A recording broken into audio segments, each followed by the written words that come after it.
everybody, it's Allie Edwards and welcome back to December Daily for 2020. Today I'm working on story number 10, and in my foundation pages what I had laid out was a full piece of pattern paper, one of the envelope windows here. These are the outside, I think it's 4x4, so these can fit into the page protectors if you're using page protectors. And then I have a number 10 here, and I am going to keep this. I think this is probably, I don't remember ever doing something that was as wonderfully simple as the pattern paper with something just right in the middle. So I'm kind of excited about doing this, and I love that it is a little bit of a break in the flow of the album, but it's also still really alive, if that makes sense. I could have easily done a full page photo here. I will probably be doing some of those coming up later on in my album because it is something that I genuinely love. I did do one earlier on, back on obviously day 2 there, the full photo of the house. The story that I want to tell today is essentially about taking a deep breath. And a lot of times when I am knee deep in this project and other projects that I have going on around here, I will come to a point in the project or come to a point in just my life where I'm like, okay, let's pause, let's take a little breather. And today is a Saturday, and this just kind of feels like a really good day to do that. I'm here at home, obviously. I am actually working today. I've got a bunch of other deadline things that I need to do that are not December Daily related, so that are other project related. And I'm just gonna write a little story about that. And what I'm gonna do to tell this story is I took a picture of our tree last night. I'm slowly but surely adding things onto our tree, and I'm gonna tell a story about this later on in the album. This year I'm doing something a little bit different with our tree. We've got it in a different spot. I am not putting kid ornaments on the tree this year. This year I'm just going into a couple of other ornament boxes that I have that have a lot of red, a lot of gold, a lot of sparkle, and that's what I'm deciding to put on the tree this year. The kids don't really seem to care that much, and also the girls both have trees in their rooms, so anyway, that's what we're rolling with. So I'm telling a little bit of a story about that, and so I printed this photo to about 3.25, so 3.25 square, because what I'm hoping to do is tuck it inside here, and so I might need to trim it down a little bit. The opening here is 3 inches, and then I did type up some journaling that's going to go on the window here, so when you open it up, then you'll be able to read the story and you'll see the little photo. And that's essentially the main components of the page that I'm doing today. And in my journaling, I basically said, taking a deep breath on this Saturday after the hustle of this past week. I'm working today, 'tis the season, and I'm not sad about it one bit. In between the working on projects for upcoming deadlines, I'm hugging Simon goodbye as he heads to my parents on the coast for a few days. I'm finishing up adding decorations to the tree, going with lots of red this year. I'm peeking out my window at my desk because I keep thinking I see snowflakes, which is very wishful thinking because it's not cold enough to snow here right now. I'm drinking coffee. I'm thinking about some fun things we can do when the kids get out of school the week before Christmas. Let's make some merry. I'm helping Erin hang a new light fixture, and I'm sinking into the season even deeper. That's what I wrote today. So if you are looking for a story to tell, you might be playing catch up today, and when I don't mean catch up in any negative sense of the word. I mean, you might be working on your project today and looking for some sort of story to tell. I always love including some, one or more stories like this that simply just encapsulates or brings together a variety of different things that I'm thinking about or feeling, that combination of both facts and feelings, right? The fact that I'm drinking coffee and the feeling of wishing for snow. So I've got kind of a mixture of those things. So I'm just going to trim this out again. This was just a 3x3 little box, so you can do this on your computer, or as always, you can handwrite directly onto this little envelope here. I also believe if you didn't grab the envelopes, I'm pretty sure that that Kelly, who does all of our digital products, that she created cut files with this. I will confirm, but I'm pretty sure that is what she did this year with those particular files. So even if you didn't get the digital or the physical version, which we might still have some of those left, I'm gonna have to look at that too, but even if you didn't grab that, you could get the digital version and then cut it out on your silhouette if that was what you wanted to do. All right, so I'm just trying to get this as close to the lines. I did just a really light gray line on here, and how I cut it on the trimmer was not very good. My eyesight is just, I know I've mentioned this a couple times, I just need to get into the eye doctor again. It's that getting older. Okay.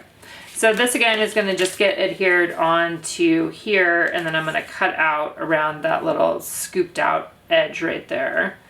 So let's go ahead and add that in, and then I'll trim this out. And essentially I'm just going to adhere this right on here, and I think I'm going to add one of these, the one that says Seasons on the top. And I might add on something to close this. Let's see what it looks like once we get it all together.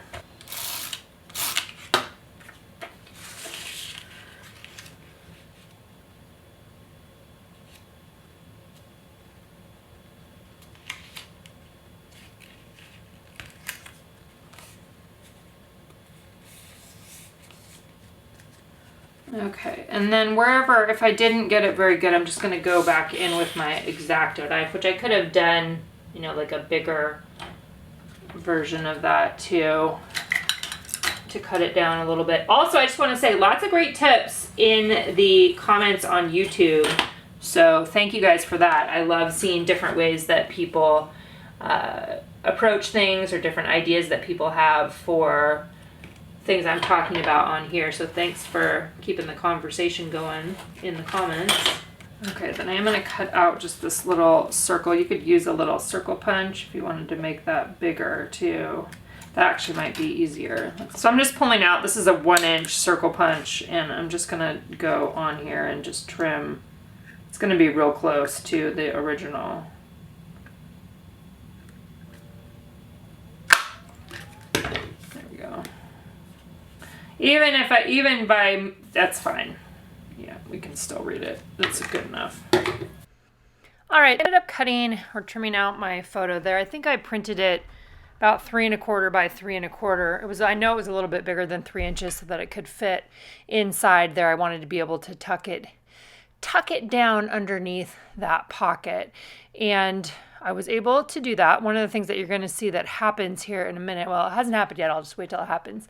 I didn't put adhesive underneath it first. I kind of just wanted to move it around a little bit, but what I end up doing is just picking it up a little bit and then adding a little bit of rolling adhesive underneath it. You can see I'm adhering on the number 10 chipboard there with the adhesive, and I am also adding on the tab sticker using rolling adhesive. So that is all going to be able to be right together on the middle of the page. Now here's where it starts to get a little tricky.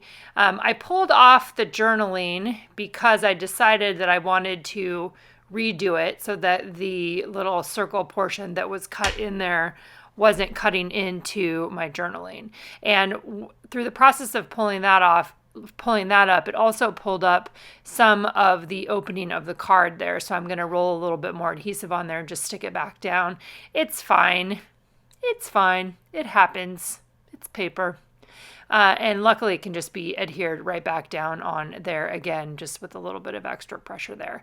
So I reprinted it, and I had moved it over a little bit so that I could, or moved my text over within that text box over a little bit. I'm pulling out the 1-inch circle punch again and punching in there, and that felt a lot better. But then as I was thinking about how do I want to keep this little window closed for a portion of the time, and I thought about using one of the Tim Holtz spinners. I've used those before, the metal spinners. That's kind of a fun way to keep things down. And then as I was looking in my drawer, I saw a bunch of eyelets, and I was like, oh, maybe I could do something with an eyelet. So what I did is I went back over to my computer and I reprinted my journaling with a little bit more space. Basically, it has like a little cutout area, or a bigger cutout area, where I flowed the text around it. I'm using Illustrator, and in Illustrator it has a text wrap option, you can do that on your own just by force returning your text. And then what I ended up doing was taking the eyelet and setting it, putting one of them inside the opening of the card there. And I'm using my trusty old crocodile to adhere that or squish that down. So that happened. And then my plan here is to do another one in the paper itself so that then I could use some twine or ribbon to tie it and hold it down together. Now my dilemma with this, so I just made a little mark where I wanted it to be, and then I'm going to use an X-Acto knife to just make an X and then push my eyelet through. But the dilemma that happened for me is I don't happen to have an old eyelet setter like the old Making Memories eyelet setters. You know, we used to have the little toolkit. I don't have that anymore.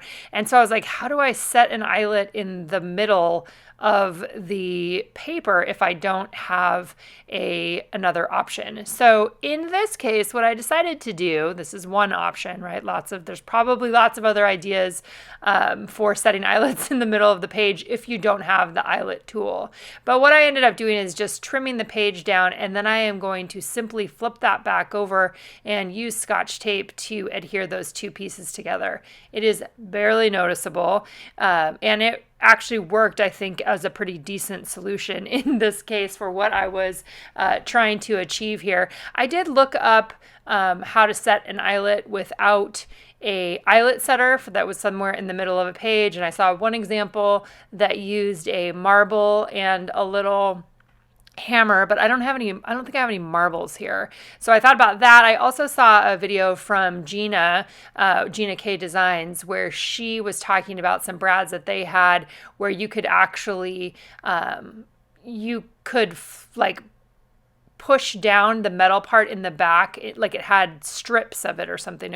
Anyway, that solution didn't work for me either. So in this case, what I did is I decided to trim the paper, just like what you saw. And so it's very, very hard to see that now. But I'm taking red line tape and I'm adhering that down onto the back of my window card. And I'm going to go ahead and adhere that down directly onto this pattern paper. Again, this is totally something you could do with a full page photo if you wanted to.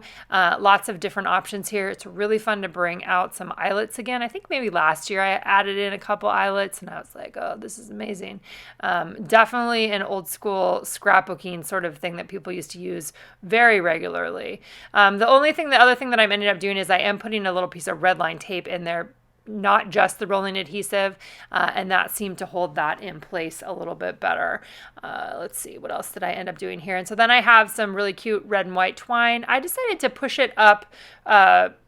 I was going to push it up, and then I pushed it back through the bottom. I made a loop in it, doubled it up, right, made the loop, and then I'm going to use some Scotch tape to adhere that on the back, because then I can pull the two sides up, and one side can go through the hole in the window card, and then the other piece can tie that together, and you'll see just how I do that. So one end through. Sorry. This is how many iterations I went through. I put both of them through, and then I just tie a sweet little knot right there, and which is easy to just reopen when I want to open it up to be able to read. All right, so here's a look at the finished piece here. You saw me do a little bit of crafting. I'm going to call this all crafting to be able to make this, right? I came back to it because I wanted to have something that could hold the flap down in a little bit of a creative way. So what I'm doing right now is I taped the back. You guys saw me tape the back of that. And then you can just bring it through here and make a cute little tie on there. Now this is going to get fully adhered to this page, which is my foundation for tomorrow. Tomorrow's going to have something on here. I don't know what yet, but I will be excited to figure out what story I'm telling. So I'm not going to actually adhere this one down until tomorrow in case I want to write in these individually. That might be the case. I'm not sure yet. And then coming up for story 12, I already have a foundation laid out here to document the things that I am thankful for. So I'm going to go ahead and just leave this right in the album, and we'll see you guys back here tomorrow for story 11 in December Daily 2022.